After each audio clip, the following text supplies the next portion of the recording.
মই আপোনালোকক স্বাগতম জনাইছো।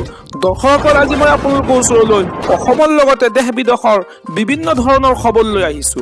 খবৰকেইটা খুবেই গুৰুত্বপূৰ্ণ, গতিকে ভিডিঅ'টো অলপো স্কিপ নকৰাকৈ শেষলৈ চাই যাব। নিতৌ এনেধৰণৰ খবৰ পাই থাকিবলৈ আমাৰ চেনেলটো ছাবস্ক্ৰাইব কৰি ৰাখিব আৰু এটা কৰি লাইক কৰি আমাক উৎসাহিত কৰিব। আহক এতিয়া আমি ভিডিঅ'টো আৰম্ভ কৰোঁ। আজি মই প্ৰথম খবৰটো এটা গুৰুত্বপূৰ্ণ খবৰ, এটা বিগ ব্ৰেকিং নিউজ।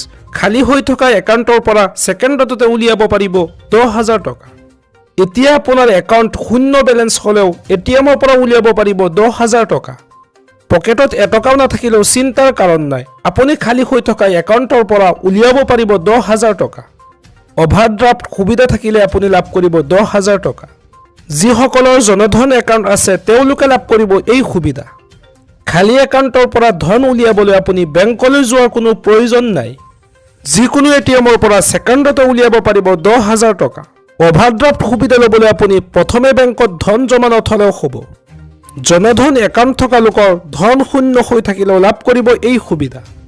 পিছত আপুনি এই ধনৰাশি সুদসহ ঘূৰাই দিব লাগিব বেংকত। আজি মই পৰৱৰ্তী খবৰটো এটা গুৰুত্বপূৰ্ণ খবৰ, এটা বিগ ব্ৰেকিং নিউজ। বিনামূলীয়া চিলাই মেচিন কিনাৰ বাবে ধন দিব চৰকাৰে।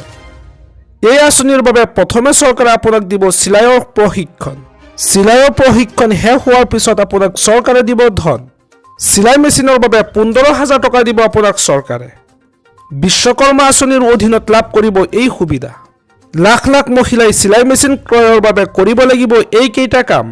চিলাই মেচিন পাবৰ বাবে নিজকে প্ৰথমতে দৰ্জী হিচাপে প্ৰমাণ কৰিব লাগিব আৰু তাৰ বাবে আপুনি ল'ব লাগিব প্ৰশিক্ষণ। আবেদন কৰাৰ প্ৰক্ৰিয়াও একেবাৰে সহজ। সমীপতে থকা CSC কেন্দ্ৰলৈ গৈ এই আঁচনিৰ বাবে পঞ্জীয়ন কৰিব লাগিব আৰু ইয়াৰ বাবে প্ৰয়োজন হ'ব আপোনাৰ আধাৰ কাৰ্ড। আবেদন কৰাৰ পিছতে আপোনাৰ প্ৰশিক্ষণ আৰম্ভ হ'ব। আপোনাক প্ৰশিক্ষণৰ সময়ত প্ৰতিদিনে চৰকাৰে দিব 500 টকাকৈ। প্ৰশিক্ষণ অন্ত পৰাৰ পিছত সামগ্ৰী কিনাৰ বাবে দিব 1500 টকা। বিশ্বকৰ্মা আঁচনিৰ ৱেবছাইটলৈ গৈ পৰীক্ষা কৰক সমস্ত তথ্য।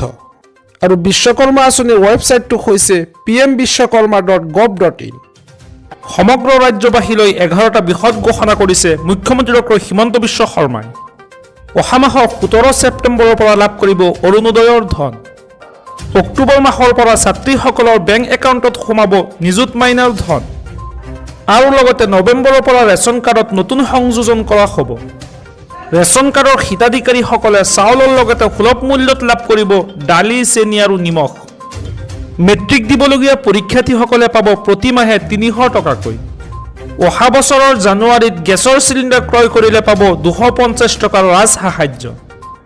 ৰাজসাহায্যসহ জানুৱাৰীৰ পৰা অৰুণোদয়ৰ হিতাধিকাৰীসকলে লাভ কৰিব 1500 টকা। অনাগত ছমাহত মধ্যবিত্ত লোকৰ বাবে চৰকাৰৰ কেইবাটাও অভিলাষী পদক্ষেপ।